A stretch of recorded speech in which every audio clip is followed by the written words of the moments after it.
தயவு அருட்பெரும் ஜோதி அருட்பெரும் ஜோதி தனிப்பெரும் கருணை அருட்பெரும் ஜோதி. அன்பு வடிவம் அம்மா வந்தனம், அம்மா வந்தனம். தாங்கள் அனுப்பிய டெக்ஸ்ட் மெசேஜ் படித்தேன். அதாவது தங்களுக்கு திருமணமாகி 8 ஆண்டுகள் ஆகின்றன என்றும் குழந்தை பேருக்காக காத்திருக்கின்றோம் என்றும் தெரிவித்திருந்தீர்கள். மேலும் 3-4 ஆண்டுகளாக வரலாறுடைய சன்மார்க்கத்தை பின்பற்றி வருகிறோம் என்றும் 5 ஆண்டுகளாக சைவ உணவை மாத்திரமே கொண்டு வருகிறோம் என்று சொல்லியிருக்கிறீர்கள். மிக்க மகிழ்ச்சி அம்மா. நிச்சயம் தங்களுக்கு மகப்பேறு விரைவிலே கிடைக்க அருட்பெரும் ஜோதி ஆண்டவரை பிரார்த்தனை செய்கின்றோம். இதுக்கு நமக்கு எந்த நேரத்தில் எதை எப்போ எந்த அளவுக்கு கொடுக்கணுன்ட்டு திருவருள் ஏற்கனவே முடிவு செய்திருக்கு. அது பிரகாரம் தான் நடக்கும். இன்னொன்று, நம்ம இதிலிருந்து நம்ம பழைய கர்மாவிலிருந்து விடுதலை பண்ணோம்னா அதுக்கு வேறு எந்த பரிகாரமும் செய்ய வேண்டாம். வள்ளல் பெருமான் சொல்கிறபடி உள்ளபடி பசித்த எந்த ஆதரவுமற்ற ஏழைகளுக்கு உணவு கொடுத்தால் சகல துன்பங்களும் நீங்கும், ஊழ்வினை நீங்கும், புத்திர பாக்கியம் உண்டாகும். இதுதான் வள்ளல் பெருமான் நமக்கு செய்கிற வழிமுறை. அதனால் இன்னொருத்தர்கிட்ட காசு கொடுக்க வேண்டாம். தங்களால் இயன்றளவு அல்லது தினசரியோ அல்லது அந்த சூழ்நிலைக்கு ஒத்தபடி வாரத்துக்கு ஒரு முறையோ அல்லது மாதம் இருமுறையோ எப்படி வேணாலும் உங்களுடைய பொருளாதார சூழ்நிலை அப்புறம் அந்த நேர சூழ்நிலை இதெல்லாம் பார்த்து ஏழை எளியவர்களுக்கு இந்த ஆகாரம் கொடுங்க. இதுதான் சரியான ஒரு அந்த பழைய வினையிலிருந்து நீங்குவதற்கு ஒரு வழி வள்ளல் பெருமான் சொன்னது. அதாவது ஜீவகாருண்யம் இருக்கின்ற பொழுது பழைய வினைகள் நீங்கிடும். இன்னொருத்தர்கிட்ட காசு கொடுத்து அவங்கள செய்ய சொல்கிறது அந்த அளவுக்கு அது சரியில்லை. நம்ம கண்டதை நம்மளே சமைச்சு கொடுக்கணும் முடிஞ்சால். அதுதான் பெட்டர். நம்ம வசதி வாய்ப்புக்கு எவ்வளோ வருமானம் இருக்கோ அந்த அளவுக்கு செய்யலாம். அருணகிரிநாத பெருமான் கந்தர் அனுபூதியில் ஒரு பாடல் இங்கே ஞாபகப்படுத்துகிறேன். கெடுவாய் மனனே கதி கேள்.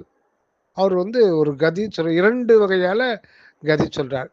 கெடுவாய் மனனே கதி கேள், கரவாது இடுவாய் ஃபஸ்ட்டு. அடுத்து வடிவேல் இறைதால் நினைவாய், சுடுவாய் நெடு வேதனை தூள்படவே, விடுவாய் விடுவாய் வினை யாவையுமே. அற்புதமான ஒரு பாடல். முதல்ல கடவுள் சிந்தனை கூட சொல்லலை அருணகிரிநாத பெருமான். கரவாது இடுவாய், வஞ்சனை இல்லாது கொடுக்க சொல்கிறார். நமக்கு என்ன வருமானமோ அதில் ஒரு 5% அல்லது 10% நம்ம ஏழை எளியருக்காக உதவி செய்யணும். அது கரெக்டாக அது தகுந்தவர்களுக்கு அதை கொடுக்கணும். அதை பார்த்து செய்யணும். சில பேர் தவறான முறையில் நம்ம கஷ்டப்பட்டு சம்பாதிக்கிறோம் பணத்தை, அதை அவங்க தவறான முறையில் உபயோகப்படும். அவங்களுக்கு போய் சேரக்கூடாது. அந்த வகையில் நம்ம உஷாராக இருந்து பசிக்கு அவங்க கரெக்டாக அது இது பண்ணுற மாதிரி அதை பண்ணிக்கோங்க. அப்படி தினசரி செய்ய முடியல, நம்மளால் சமைக்க முடியலன்ற பட்சத்தில் தங்கள் பகுதியில், அதாவது ஆதரவற்ற முதியோர் இல்லம் ஒன்று, இன்னும் ஆதரவற்ற சிறார் இல்லம், அந்த மாதிரி இடங்களில் உங்களால் எப்போ முடியும் மொத்தமாக கூட ஒரு நாள் கூட நீங்களே வாங்கி பொருள் வாங்கி கொடுத்து, சமையல் பொருள்லாம் வாங்கி கொடுத்து அதை பக்கத்தில் ஒரு நாள் முழுக்க அங்கேயே இருந்து ஒரு வேளையோ 2 வேளையோ உணவு பரிமாறலாம். இதுதான் சிறப்பு. ஆனால் அந்த ஒரு காப்பகங்கள் இப்போ நிறைய வேறு ஆளுங்க வேறு மாதிரிலாம் நடத்துகிறாங்க. சென்னையில் இது அதிகமாயிடுச்சு. ஏதோ ஒரு 25 பேர் யாரோ கூப்பிட்டு வந்து அவங்கள வச்சு நிறைய பணம் வசூல் பண்ணி அவங்க சம்பாத்தியத்துக்கு எடுத்துக்கிறாங்க. இது நிறைய நடக்குது. அதையும் பார்த்துக்கணும் நம்ம. அந்த மாதிரி நம்ம கஷ்டப்பட்டு சம்பாதிக்கிறோம். அது உண்மையில் அது யாருக்கு அது போய் சேரணுமோ அந்த ஏழைகளுக்கு அதை போய் சேர்றது நம்முடைய பொறுப்பு. அது அதை பார்த்துக்கணும். அடுத்தபடியாக முக்கியமான விஷயம் என்னன்னா, நம்ம வந்து ஆன்ம நிலையில் நம்ம நிறைவாக தான் இருக்கோம். புறத்தில் நமக்கு தேவை என்று ஒன்று எதுவுமே இல்லை. அதுதான் வந்து உண்மை. இன்னொரு திருவாசகத்தில் ஒரு முக்கியமான பாடல் வந்து, வேண்டத்தக்க அறிவோயினி வேண்ட முழுதும் தருவோயினி வேண்டும் அயன்மார்க் அறியோயினி வேண்டி என்னை பணிகொண்டாய் வேண்டி நீயாது அருள் செய்தாய் நானும் அதுவே வேண்டி நல்லால் வேண்டும் பரிசொன்று உண்டென்னில் அதுவும் ஒன்றன் விருப்பன்றே அப்படின்னு நானா எனக்கு இது தேவை அது தேவை நான் வேண்ட மாட்டேன். ஏன்னா எனக்கு வந்து இதுதான் தேவை அப்படின்னு சொல்லிட்டு இப்போதைய சூழ்நிலையில் அது நமக்கு வந்து இது தேவை நாம் நினைப்போம். சில காலம் கழித்து ஐயே இதை வேண்டாமே இருந்திருக்கலாமே, இதனால் நமக்கு பெரிய பிரச்சனை ஆகிடுச்சே அப்படின்னு நம்ம வருத்தப்பட நேரம். அதனால் நமக்கு உள்ளபடி என்ன தேவை என்றது நம்மை விட இறைவனுக்கு தான் தெரியும். அதை எப்போ கொடுக்கணுன்றது இறைவனுக்கு தான் தெரியும். அதனால் வேண்டத்தக்க அறிவோய் நீ வேண்ட முழுதும் தருவோய் நீன்றார். அதை முதல்லயே சொல்கிறார், வேண்ட முழுதும் தருவோய் நீ. ஆனால் நான் வேண்ட மாட்டேன். அது மணிவாசக பெருமாள், நானாக வேண்ட மாட்டேன். ஏன்னா எனக்கு என்னுடைய அறிவுக்கு எது நல்லது எது கெட்டது எனக்கு தெரியல. நான் இப்போ இச்சை வையப்பட்டு ஏதோ ஒன்றை வேண்டிட்டு அது பிற்காலத்தில் ஏண்டா இதை கடவுள்கிட்ட வேண்டணும்னு கூட ஆயிரும். அதனால் நம்மை விட நமக்கு எது நல்லது என்பது இறைவனுக்கு தெரியும். அந்த நல்லதை எந்த நேரத்தில் கொடுக்கணுன்றதும் இறைவனுக்கு தெரியும். அதனால் ஒரு யோகி ஒருத்தர் சொல்லுவார், அளிக்கப்பட்ட சூழ்நிலையில் வாழ்வாயாக. இது ரொம்ப ஒரு முக்கியமான ஒரு உபதேசங்க. அளிக்கப்பட்ட சூழ்நிலையில் வாழ்வாயாக. இறைவன் என்ன கொடுத்துருக்காரோ அதை ஒவ்வொரு மனிதருக்கும் ஒவ்வொரு உயிருக்கும் அதுக்கு என்ன தேவையோ அந்த சூழ்நிலைக்கும் கர்மாவுக்கும் ஏற்ற மாதிரி அதை கொடுக்குறாரு. மேலும் அவர் எதுக்கு நமக்கு கொடுக்குறாரு, எதை கொடுக்குறாருன்னு எல்லாமே வந்து ஆன்மாவை பக்குவப்படுத்துவதற்காகத்தான், முக்தி நெறி சொல்வதற்காகத்தான் நமக்கு எல்லாத்தையுமே கொடுக்குறார். அது நன்மையாகட்டும் தீமையாகட்டும், நாம் விரும்புவதாகட்டும் அல்லது விரும்பத்தகாததாகட்டும், நாம் விரும்பலைன்னாலும் அந்த சூழ்நிலை வந்து தானாக வந்துடுது. அதை நாம் ஏற்றுக்கொள்ளுதல் ஆக வேண்டும். ஏன்னா இந்த பிரபஞ்சத்துக்கு தெரியும் நம்மளை வருவித்தது இந்த பிரபஞ்சம். நம்ம எந்த சூழ்நிலையில் நம்மளை வைத்து வாழ வைக்கணும் அப்படின்றது பிரபஞ்சத்துக்கு தான் தெரியும் நம்மை விட. அதனால் நம்ம அளிக்கப்பட்ட சூழ்நிலையில் நிறைவாக வாழ்ந்து வருவது தான் நமக்கு வந்து நம்முடைய நிலை. அதனால் சதா நம்ம அதையே நினச்சிக்கிட்டு கவலைப்பட்டிருக்கக்கூடாது. அது வந்து சரியும் அல்ல. அதனால் மனம் சஞ்சலமடையும், மனம் வேதனையடையும், மனக்கவலை வந்து அது உடல் ரீதியாக அது பாதிக்கும். அதனால் நம்ம வந்து அகத்தில் ஆண்டவர் நிறைவாக நமக்குள்ளே இருக்கார். அதனால் தேவை என்பது உண்மையில் வந்து புறத்தில் இல்லை. நமக்கு உண்மையான தேவை என்பது மெய்ப்பொருள் தான். ஆனால் நம்ம அதை விட்டுட்டோம். நம்முடைய கவனம்லாம் புறத்தில் இது வேணும் அது வேணும்னு சொல்லிட்டு நம்ம நினைக்கிறோம்.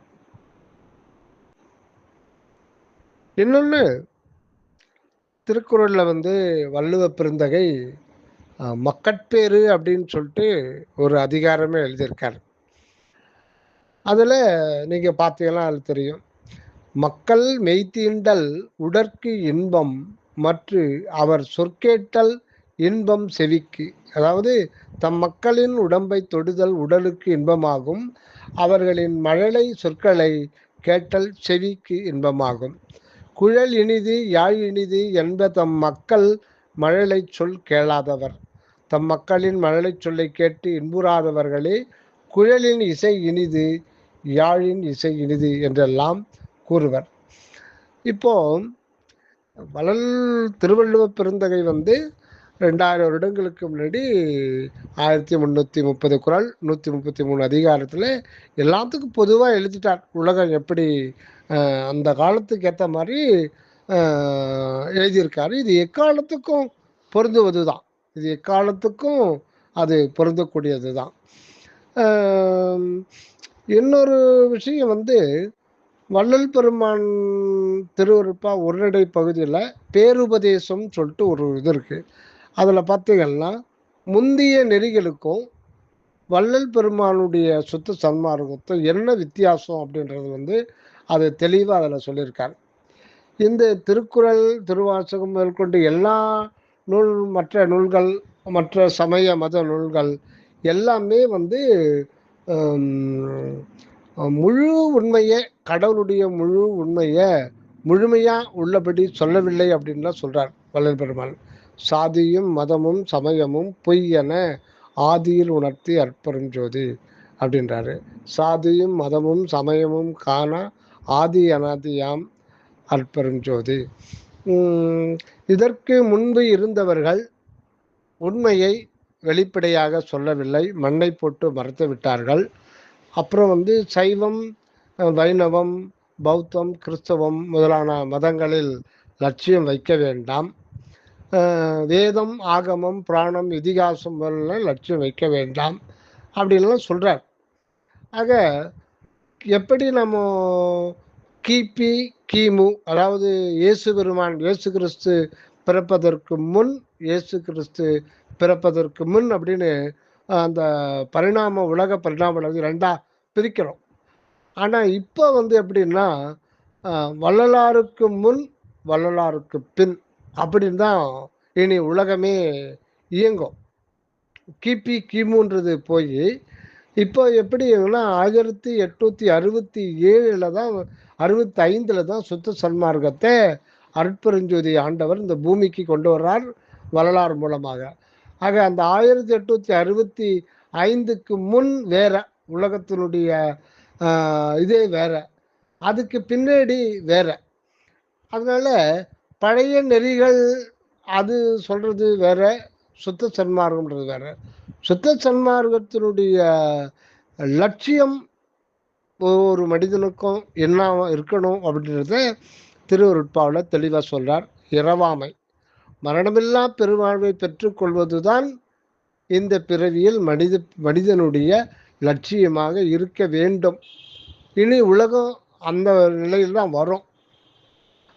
அப்போ இதுக்கு முன்பு மரணமில்லா பெருவாழ்வை பற்றி அப்படின்னு ஒன்று இருக்குன்னே தெரியாமல் இருந்தது. அதாவது மரணமில்லா பெருவாழ்வுக்கு இரவாமைக்கு பல எண்ணற்ற சித்தர்கள் முயன்று இருக்கிறார்கள். சில காலம் 10,000 வருடம் அந்த மாதிரி கூட உடம்பை நீடித்திருக்க செய்திருக்கிறார்கள். மற்றபடி வள்ளல் பெருமான் பெற்றது போல இந்த உடலையே ஞான ஒளி உடம்பாக இதுவரையிலையும் யாரும் பெறவில்லை. ஏன்னா அதுக்கு முன்பு அதற்கான ஒரு நெறி இறைவன் அருளாலே உலகத்தில் வழங்கப்படாமல் இருந்தது. அதற்கு காரணம் ஆன்மாக்களுடைய அபக்குவ நிலை. அதனால முன்பு அந்த நிலத்தை அந்த சன்மார்க்கத்துக்கு இந்த உலகத்தில் சன்மார்க்க பயிர் விளைவதற்கு முன்பு அந்த நிலத்தை பண்படுத்துவதற்காகவே ஆங்காங்கே வெவ்வேறு சாதி மத சமய யோக மார்க்கங்கள்லாம் நிலைவிருந்தன. இனி எல்லாமே மாறுது. அப்போ நம்முடைய லட்சியம் என்னவா இருக்க வேண்டும்னா இது வேண்டும் அது வேண்டும்னு சொல்லிட்டு புறப்பொருள்லேயே இருக்கக்கூடாது. அப்போ நம்ம அகநிலையிலே நிலைத்து நின்று நம்முடைய உண்மை என்னன்னு நம்ம தெரிஞ்சுக்கணும். நம்ம யாரு, எதுக்கு வந்திருக்கோம், நம்ம இந்த பிறவியினுடைய நோக்கம் என்ன, இதை நம்ம முதல்ல தெரிஞ்சுக்கினா தான் மற்ற இதை பற்றி ஒரு நல்ல ஒரு தெளிவு புரிதல் உண்டாகும். இன்னொரு முக்கியமான விஷயம், நம்ம இந்த உலகத்துக்கு வரப்போகிறோம், இன்னாருக்கு மகனாகவோ மகளாகவோ இந்த நாட்டில் இந்த இடத்துல நம்ம பிறக்க போகிறோம்னு நமக்கு எதுவுமே தெரியாது. அதாவது சுருக்கமாக சொல்லணும், நேரடியாக சொல்லணும்னா இந்த வாழ்வு என்பது நாம் முன்பு திட்டமிடப்படாத முன்பு எதிர்பார்த்திராத திடீரென்று நமக்கு வந்ததாகத்தான் இப்போதைய நிலையில் நாம் உணர்கிறோம். இப்போ இந்த நம்முடைய இப்போ ஒரு சிற்றறிவில் நாம் உணர்றது அது என்னன்னா, நாம் எதிர்பார்க்கல. நம்ம இங்கே வரப்போகிறோம், அப்படி ஒரு வாழ்வு இருக்க போது அப்படின்னு நம்ம சற்றும் எதிர்பார்க்கல. அப்படி ஒரு வரப்போகுதுன்னு சொல்லிட்டு முன்பு திட்டமிடுதலும் இல்லை, நமக்கு எதுவும் தெரியாது. அப்போ நம்முடைய விருப்பம் இல்லாமலே, நம்முடைய சுதந்திரத்தால் அல்லாமல் நாம் இங்கு வந்துள்ளோம் என்று சொல்லுவதை விட வரவழைக்கப்பட்டுள்ளோம். பிரபஞ்சம் நம்மளை வரவழைச்சிருக்கு. அப்போ பிறந்த குழந்தைல அப்படியே பார்த்துட்டே வந்தீங்கன்னா நம்முடைய வளர்ச்சி உடல் தோற்றம் மாறிக்கிட்டே இருக்குது, உடல் வளர்ந்துக்கிட்டே இருக்குது, அந்த வெயிட்டு கூடிக்கிட்டே இருக்குது, அந்த உணவுப் பொருளில் சதை எலும்பு எல்லாமே வளர்ந்துட்டே இருக்குது, முகத்தோற்றம் மாறிக்கிட்டே இருக்குது. அப்போ அறிவு வளர வளர நம்ம தேவை ஒவ்வொரு நிலையிலையும் ஒவ்வொரு காலத்துலையும் நமக்கு இது தேவை அது தேவைன்னு மாறிக்கிட்டே இருக்கு. அப்புறம் ஒரு குறிப்பிட்ட பருவத்தில் ஆண் பெண் தேகச்சேர்க்கை அந்த ஒரு இச்சை வருது, திருமணம் பண்ணிக்கிறோம், அப்படியே வருது. அப்புறம் குழந்தை பிறக்கணும், அப்புறம் அதை வளர்க்கணும், அதுக்கு சொத்து சேர்க்கணும், அது கல்வி இது பண்ணணும், அப்புறம் அதுக்கு கல்யாணம், அந்த குழந்தைகளுக்கு பிள்ளைகளுக்கு கல்யாணம் பண்ணி வைக்கணும், அப்புறம் அந்த குழந்தைக்கு பிள்ளை இல்லைன்னா கடவுள்கிட்ட போகிறோம், பேரம் பேத்தி எடுக்கிறோம், எல்லாமே அப்படி செஞ்சுட்டே வர்றோம். திடீர்னு ஒரு நாள் நாம் எதிர்பாராமலேயே நாம் இங்கிருந்து பிரிஞ்சு போயிடுறோம், நாம் இல்லாமல் போயிடுறோம். அப்போ அதுக்கப்புறம் அவங்கள யார் பார்ப்பாங்க? அப்போ அந்த பரம்பரை என்னாகும்? அப்போ யார் அதுக்காக கவலைப்படுறது? இப்போ நம்மை பெற்றோர், இப்போ என்னுடைய அப்பா அவருடைய சிறிய வயதில் எப்படி இருந்திருப்பார், அவர் திருமண வயதில் எப்படி இருந்திருப்பார், திருமணம் ஆன பிறகு அவருடைய ஆசை ஒரு குழந்தை வேணும், அப்புறம் குழந்தைய படிக்க வைக்கணும். இதை இப்படியே தொடர்ந்து வாழையாக ஒவ்வொருத்தரும் அது அப்படியே தான் வந்துக்கிட்டே இருக்கு. இதை ஆழ்ந்து சிந்தித்து பாருங்க. நமக்கு என்ன தோணுது? இது ஒரு ரொட்டீனாக வருது. அது ஒரு ஆக இந்த மனம் புறநிலையை சார்ந்திருக்கிறதுனால இது நல்லது அது கெட்டதுன்னு சொல்லிட்டு நாமளே முடிவு பண்ணியிருக்கோம். அதனால் குழந்தை பேர் பெற்றவர்கள் எல்லாம் நிம்மதியாக இருக்காங்களான்னா உலகத்தில் கிடையாது. எத்தனையோ பிள்ளைகள் தாய் தந்தையை வீட்டை விட்டு இது பண்ணிடுறாங்க. அப்படியே வீட்டில் வச்சுருக்கிறவங்களும் எத்தனையோ பேர் பெரிய மன கஷ்டத்தில் வாழ்ந்துக்கிட்டு இருக்காங்க. அதனால் அந்த நம்முடைய நிலை என்னன்றது முதல்ல யோசித்து பார்க்கணும். நம்ம எதுக்காக பிறந்திருக்கோம்? இந்த பிரபஞ்சம் அதுக்கு ஒரு நோக்கம் இருக்குது. நம்மளை வரவழைச்சது இந்த பிரபஞ்சம். இந்த பிரபஞ்சம்ன்றது இயற்கையில் எல்லாமே தானாக வருது. எல்லாம் அனைத்தும் தானாக தான் தோன்றியிருக்கு. வானம் பூமி முதல் கொண்டு நிலம் நீர் நெருப்பு எல்லாமே தானாக வந்தது. புல் பூண்டு செடி கொடி மரம் நாம் பார்க்குற ஆடு மாடு கோழி கொக்கு புறா அனைத்துமே இந்த பிரபஞ்சத்தில் உயிருள்ள பொருள் உயிரற்ற பொருள், உயிர் வாழ்க்கை உடம்பு மனம் இந்த உடல் இருக்கிற இதய நுரையீரல் அனைத்துமே தானாக தோன்றி தானாக இயங்கிட்டு இருக்கு. நம்ம வாழ்க்கை இந்த உணர்வில் ஏற்படுகின்ற அனுபவங்கள் எல்லாமே இந்த பிரபஞ்சத்துக்கு உட்பட்டது, பிரபஞ்சத்தினுடைய ஆணைக்கு உட்பட்டது. அப்போது நம் எதிர்பாராமலே நம்ம திட்டமிடாமலே திடீரென்று நம்ம இங்கே வரவழைக்கப்பட்டிருக்கின்றோம் என்றால் அது ஏதோ ஒரு நோக்கத்துக்காக நம்மளை வரவழைத்திருக்கு. அந்த நோக்கத்தை நாம் அறியாது இருப்பது தான் மிகப்பெரிய ஒரு குற்றம். இது ஒரு மனதில் நம்ம பதிய வச்சுக்கலாம்.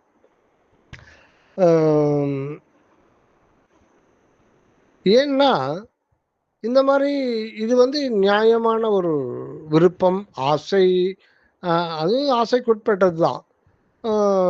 செல்வம் அது திருவள்ளுவர் பெருந்தகை செல்வத்துள் செல்வம் செவிச்செல்வம் அப்படின்வாரு. இப்படி அப்படியே வரும்பொழுது மக்கட்செல்வம் அப்படின்லாம் சொல்கிறார். இப்போ மக்கட்செல்வம் ஒரு அறிவில் கிடைக்கிறது அப்படின்லாம் சொல்கிறார். பெறுகின்ற செல்வங்களுள் அறிவுடைய மக்களை பெறுவதை காட்டிலும் சிறந்ததாக பிற எதையும் நாம் கருதுவதில்லை. பெரும் அவற்றுள் யாம் அறிவது இல்லை, அறிவறிந்த மக்கட்பேறு அல்ல பிற அப்படின்றார். ஆக இப்போ வள்ளுவ பெருந்தகை சொல்லுகின்ற படி நம்ம பார்க்கும்போது நம்ம ஒரு மனிதனுக்கு கிடைக்கிறது சிறந்த அறிவுடைய மக்கள் பேரு. சரி, அப்படியே இருந்தால் திருவள்ளுவ பெருமானுக்கும் வாசுகிமாருக்கு பிள்ளை இருந்ததா? அவளுக்கு பிள்ளை இல்லையே. அப்போ அவர் எந்த பேரும் பெறவில்லையா அப்படின்றால் அவர் இல்லை. உலகம் இப்படி இருக்கணும் அப்படின்றதுக்காக உலகியல் வழக்கெல்லாம் இன்றைக்கு அதெல்லாம் சொல்லியிருக்கார்.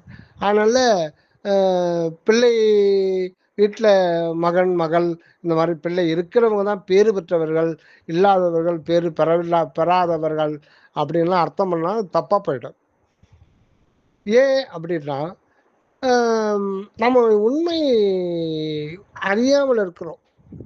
இதுக்கு இதை பற்றி தெரிஞ்சுக்கணும் அப்படின்னா திருவருட்பா 6ஆம் திருமுறையில் ஞான சரியின்னு ஒரு 28 பாடல் இருக்குது, அதை படிங்க. அதில் 4வது பாடல் நீங்கள் கூகுளில் இது பண்ணி பார்த்தீங்கன்னா அது வரும். ஞான சரியை அல்லது மரணமில்லா பெருவாழ்வு அப்படின்னு டைப் பண்ணீங்கன்னா நினைந்து நினைந்து உணர்ந்து உணர்ந்து நெகிழ்ந்து நெகிழ்ந்து அப்படின்ற வரி தட்டினீங்கன்னா அது வந்துடும். அதில் 4வது பாடலில் பாடுறார். அந்த பாடலை பார்ப்போம்.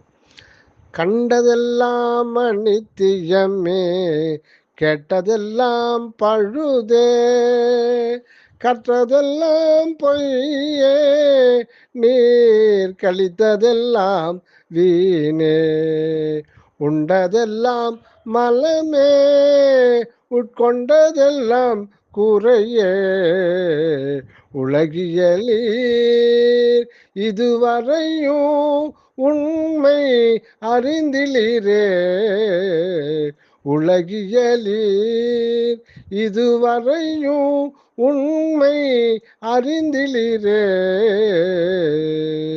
விண்டதனால் என் இனி நீர் சமரச சன்மார்க்க மெய்நெறியை கடைபிடித்து மெய்ப்பொருள் நன்குணர்ந்தே என் தகு சிற்றம்பலத்தே எந்தை அருளடை மின் இரவாத வரம் பெறலாம் இன்பம் உறலாமே, இரவாத வரம் பெறலாம் இன்பம் உறலாமே. இந்த பாடல் 28 பாடலுமே மரணமில்லா பெருவாழ்வு தான் மனிதனுடைய லட்சியமாக இருக்க வேண்டும் அப்படின்றார். ஏன்னா நம்ம எத்தனையோ கோடிக்கணக்கான பிறவிகள், கோடிக்கணக்கான வருடங்கள்லாம் கடந்து நம்ம பட்ட அவஸ்தைகள் இவ்வளவு அவ்வளவென்று வாயினாலோ ஏட்டினாலோ எழுதி மாளாது. அப்போ இந்த பிறவி எதுக்காக நமக்கு கொடுத்திருக்கிறாருன்னா இரவாமை பெற்றுக்கொள்வதற்காகத்தான் கொடுத்திருக்காரே தவிர வேற எதற்காகவும் அல்ல. அதனால்தான் சுத்த சன்மார்க்கம்ன்றது என்ன சுவாமின்னு சொல்லிட்டு வள்ளல் பெருமான்கிட்ட அக்காலத்தில் கேட்குறாங்க. சுத்த சன்மார்க்கம் சொல்கிறீங்களே, அது என்ன, இதனுடைய லட்சியம் என்னன்னு. சுத்த சன்மார்க்கம் என்பது சாகா கல்வியை போதிப்பதே அன்றி வேறொன்றும் இல்லை காணும் அப்படின்றார். ஆக வள்ளலாறு நான் வணங்குறேன், சன்மார்க்கியா இருக்கேன் அப்படிலாம் நம்ம சொல்கிறோம். ஆனால் சன்மார்க்கம்னா யாருன்றது சொல்கிறார், சாகாதவனே சன்மார்க்கன். அப்போ இங்கே வள்ளலார் சொல்கிற நம்ம அற்பெரும் ஜோதி ஆண்டவரை வணங்க வரங்க, எனக்கு தலைவலி போகணும், வயிற்று வலி போகணும், எனக்கு வீடு கட்டணும், எனக்கு குழந்தை இல்லை, எனக்கு குழந்தை வேணும், எனக்கு பையனை எம்பிபிஎஸ் படிக்க வைக்கணும், அவனுக்கு கல்யாணம் பண்ணணும், அவனுக்கு பிள்ளை பெறணும், இப்படியெல்லாம் வேண்டதுக்கு அதுக்கு வேற தெய்வம் இருக்குது.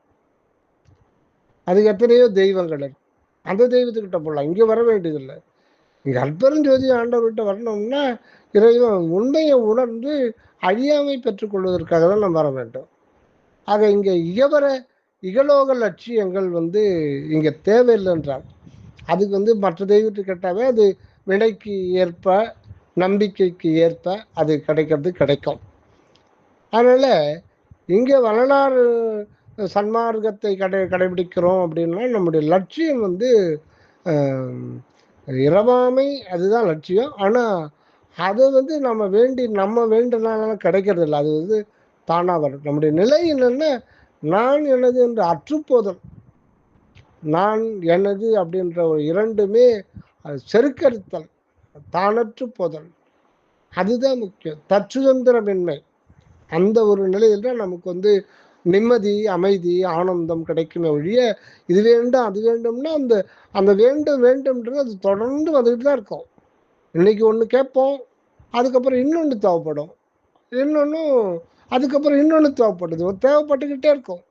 தேவைன்னு ஒன்று போயிடுச்சோன்னா அதுக்கு வந்து முடிவில் இருக்க தேவைக்கு முடிவுன்றதே கிடையாது. ஏன்னா ஆசைக்கு அளவு இல்லை, அவா வந்து ஒரு காலம் முடியாது, இந்த அவா தொடர்ந்து வந்துட்டு இருக்கு. இந்த சூழ்நிலை இது தேவை, அடுத்த சூழ்நிலைக்கு இன்னொரு தேவை, இந்த தேவைன்றது தொடர்ந்து போயிட்டே இருக்கும். எது வரையில நமக்குள்ளவே தேவன் உள்ள இருக்கிறத அறியாத போது புறத்திலே வாழ்ந்து கொண்டிருக்கும் போது நம்ம தேவைகள் நீண்டு கொண்டே போகும், அதுக்கு முடிவு என்பது இருக்காது. அதனால எந்த பேரும் ஒரு பேரு அல்ல. உண்மையான பேரு வந்து நம்மை நாம் உணர்ந்து கொள்ளுதல். அதான் உன்னையே நீ அறிவாய் அப்படின்னு சொல்றாங்க. நான் யாருன்னு தெரிஞ்சுக்கிறது, அதுதான் வந்து நம்முடைய பேரு. தன்னை அறிய தனக்கு ஒரு கேடில்லை, தன்னை அறியாமல் தானே கெடுகிறான், தன்னை அறியும் அறிவு எந்த பின் தன்னை அருச்சிக்கத்தான் இருந்தானே. ஆக நம்முடைய உண்மை தேவை என்னன்னா அந்த ஆன்மாவை பெற்றுக்கொள்ள வேண்டும். இதுதான் வள்ளல் பெருமான் உரைநடை பகுதியில் ஜீவகாருண்ய ஒழுக்கத்தில் தெளிவாக இருக்கார். இந்த உலகத்தில் மனித பிறப்பை பெற்றுக்கொண்டவர்கள் அடைய வேண்டிய இது என்னன்னா ஆன்ம லாபத்தை காலம் உள்ள போதே அறிந்து அடைய வேண்டும் அப்படின்றார். வேற எதுவும் சொல்லலை. ஆன்ம லாபத்தை காலம் உள்ள போதே அறிந்து அடைய வேண்டும். இந்த லாபம்ன்ற ஒரு வார்த்தையை பிரயோகப்படுத்துகிறார் பாருங்க, அதான் ரொம்ப முக்கியம். அந்த வாழ்க்கைன்ற ஒரு வியாபாரத்தில் நமக்கு உண்மையான லாபம் எதுன்னா நம்மை நாம் அறிந்து கொள்ளுதல், ஆத்மஸ்வரூபத்தில் நாம் நிலைத்து நிற்றல், அழியாமை பெற்றுக்கொள்ள. இதுதான் இந்த பிறவியில் பெற வேண்டிய உண்மையான லாபம். மற்ற லாபங்கள் உண்மையில நம்ம லாபம் நினைக்கிறது முடிவில் நஷ்டமாக போய்விடும். எல்லாத்தையும் இங்கே என்ன பெறணுமோ அது அத்தனையும் விட்டுட்டு தான் போகணும். இந்த உடம்பை கூட விட்டுட்டு தான் போகணும். ஆக இந்த மனித தேகம் அரிதில் கிடைத்த இந்த மனித தேகத்தை கொண்டு நாம் பெற வேண்டியது என்னன்னா ஆன்ம பிள்ளை, ஆன்மா என்கின்ற பிள்ளையை பெற்றுக்கொள்ள வேண்டும். அதுதான் வந்து உண்மையான பிள்ளை, அதுதான் மகன். மகன் அப்படின்ற சொல்லுக்கு வந்து சரவானந்த சுவாமி சொல்வார், இம் அகன் மகன், இம் பிளஸ் அகன் மகன். அகன் அப்படின்னா அகநிலை என்கின்ற ஆன்ம சொருபி, அதுதான் நம்முடைய உண்மையான அக வடிவம், அழியாத நித்தியமான இயற்கை உண்மையாகிய அகவடியும். அது எல்லாம் தன்னுள் அனைத்தையும் நிறைவாக கொண்டது. அதுக்கு புறத்தில் தேவை என்பது ஒன்றும் கிடையாது. புறத்தில் இருக்கின்ற அனைத்தும் அதற்கு உள்ளிருந்து வெளிப்பட்டது தான். புறத்தில் இருந்து இருக்கின்ற அனைத்தும் அதற்கு உள்ளிருந்து வெளிவந்து விளங்கி கொண்டிருப்பது தான். ஆக நமக்கு உண்மையில் தேவை என்று ஒன்றும் இல்லை. நாம் உண்மை அறியாத காரணத்தினால், அதுதான் வள்ளல் பெருமான் கண்டதெல்லாம் அனித்தியமே, நம்ம எதை கண்ணால் பார்க்குறோமோ அது அனைத்துமே அனித்தியமானது. இந்த தேகம் கூட இதுதான் நாம், இந்த உடம்பு தான் நானும் நினைக்கிறதுனால தான் எல்லா பிரச்சனையும் வருது. முதல் கோணல் முற்றும் கோணல்ன்றது இந்த முதல் குற்றம். நாம் செய்கிற குற்றம் வந்து இந்த புன்புலால் உடம்பையே நான் அப்படின்னு நினைக்கிறதுனால்தான் அனைத்தும் நம்ம வந்து எல்லாமே பிரச்சனையாகவே மாறிடுது. எல்லாம் தப்பு தப்பாக போகுது. முதல் தப்பே இந்த உடம்பு நான்ன்றது. இப்போ நான் யார்ன்ற ஒரு விசாரணையில் இருக்கும்போது நமக்கு நல்ல ஒரு தெளிவு ஏற்பட்டுரும். நமக்கு தேவை என்றது ஒன்று இருக்காது. என்ன சூழ்நிலை அந்த பிரபஞ்சம் தருதோ அந்த சூழ்நிலையை நாம் வந்து அன்பு செய்து கொண்டிருப்போம், அவ்வளோதான். ஆக என்னுடைய மனைவி, என்னுடைய கணவன், என்னுடைய அம்மா, என்னுடைய அப்பா, இந்த உறவு முறைகள் என்ன அப்படின்னா எதற்கு அப்படின்னா இது எல்லாமே ஒரு டெம்பரவரின்னா ரொம்ப ரொம்ப ரொம்ப ரொம்ப டெம்பரவரியானது. ஏன்னா நம்ம எத்தனையோ நூற்றுக்கணக்கான யுகங்களை கடந்து வந்திருக்கோம், எத்தனையோ கோடிக்கணக்கான பிறவிகளில் கடந்து வந்திருக்கோம். மனித பிறவி மட்டும் நூற்றுக்கணக்கானது அப்படின்னு சொல்லிட்டு சொல்கிறாங்க. அப்போது போன பிறவியில் நம்ம பிள்ளைங்க எல்லாம் என்ன நாங்கள் அவங்களாம் விட்டுட்டு தானே வந்தோம். அப்போ இப்போ ஏற்படுகின்ற கணவன் மனைவி அம்மா அப்பா எல்லாம் வந்து திடீரென்று ஏற்பட்ட தொடர்பு அது திடீரென்று துண்டிக்கப்படும். அந்த துண்டிக்கப்பட்ட அந்த வினாடியே நம்ம எந்த உலகத்துல எந்த இடத்துல என்ன கருப்பையில் இருப்போம்னு தெரியாது. ஆக இது இப்போ இருக்கிற அம்மா அப்பா கணவன் மனைவி பிள்ளை பேர இதெல்லாம் என்ன எதுக்காகன்னா அன்பை ப்ராசஸ் படுத்துறதுக்காக தான் இது வழங்கப்பட்டிருக்கு. தயவு விருத்தி செய்வது அதற்காகத்தான் நமக்கு ஒரு பிறவியிலையும் அது அந்த ஒரு சூழ்நிலை வைக்கப்பட்டிருக்கு. ஒரு கோழி குஞ்சு பாருங்க, அது ஒரு கோழி தாயாகிறதுக்கு முன்னாடி அது ஃப்ரீயா இருக்கும். அது முட்டை பொறிச்சோம்னா அது ஒரு தாய்மையில அதுக்கு ஒரு அன்பு வெளிப்படுது. வெளிப்பட்டு அது ப்ராசஸ் செயல்பாட்டுக்கு அனுபவத்துக்கு வருது. ஆக எல்லாமே இந்த உலகத்துல அனுபவம் தான், எல்லாமே அனுபவம் தான். ஆனால் இந்த அனுபவம் என்ன அனுபவம்னா இரக்கம், கருணை, அன்பு, தயவு. இதுக்காகத்தான் இந்த உறவு முறைகள்லாம் வந்திருக்கு. ஆக இதுக்கு இந்த ஒரு தன்னுடைய குழந்தை மீது நாம் அன்பு செலுத்துறோம்னா அந்த குழந்தை நம்ம மாதிரியே இருக்கு. அதுதான் பிரபஞ்சத்தினுடைய ஒரு அற்புதம். ஒவ்வொரு உயிரினத்துக்கும் தன்னுடைய குழந்தை அதை போலவே இருக்கும். அதுக்கான ஒரு ஏற்பாடு அந்த விந்தணுவில் இந்த குரோமோசோம்லையும் இந்த கருமுட்டையிலையும் அதுக்குள்ள ஒரு இது அமைப்பு இருக்கு. அது அந்த தந்தை தாயினுடைய முகத்தோற்றம் தான் முக்கியம். அது அப்படியே நமக்கு தோல் மேலே வந்துடுது. அது இதயத்திலேயோ நுரையீரலையோ இல்லை, தோல் மேலே அது காட்டுது. இதுவும் இயற்கையினுடைய அற்புத ஒரு ஆற்றல். அதனால் தன் போலேயே முகத்தோற்றம் இருக்கிறதுனாலே அந்த அன்பு நாம் செலுத்துகிறோம். இப்படி இந்த அன்பு செலுத்துறதுக்காக எத்தனையோ வித சூழ்நிலையை அந்த பிரபஞ்சம் நமக்கு வகுத்து கொடுக்குது. எல்லாத்துக்கும் காரணம் என்னன்னா அந்த அன்பு, அந்த ஆண்டவருடைய அன்பு தத்துவம், தயவு தத்துவம், இதுதான் கடவுளாக இருக்கிறது. அது தத்துவம் சொல்றதை விட அது சத்துவம். அன்பு என்கின்ற சத்துவம் தான் அனாதியானது, அகண்டமானது, உண்மையானது, அது என்றும் உள்ளது, அது இயற்கையானது. அதுதான் அந்த மெய்ப்பொருள். அந்த மெய்ப்பொருள் தான் நாம இருக்கிறோம் அப்படின்ற உண்மை உணராததால நாம புறத்துல வேறு அது வேறு அது வேறு நாம் நினைக்கிறோம். அந்த என்னை அறிந்திலன் இத்தனை காலமும் என்னை அறிந்தபின் ஏதும் அறிந்திலேன் அப்படின்றார் திருமூலன். இத்தனை காலமும் என்னை அறியாம இருந்த, என்னை அறிந்த பின் ஏதும் அறிந்திலேன்னா பிரிது ஏதும் அறிந்திலேன். அது பிராக்கெட்ல போட்டு படித்தா தெரியும். பிரிது என்று ஒன்று இல்லை, எல்லாம் தானாய் நிற்றல். தனக்கு அந்நியம் என்று ஒன்று எதுவுமே கிடையாது. நம்ம எல்லாத்தையும் அந்நியம் நினைக்கிறோம். அதனால என்னுடைய பிள்ளை அப்படின்னு நம்ம சொல்லும்போது அந்த பிள்ளைக்கு கருப்பையில் கை கால் நாம முளைக்க செஞ்சோமா? இல்லையே. அவருடைய இதயத்தை நாம உற்பத்தி பண்ணோமா? இல்லையே.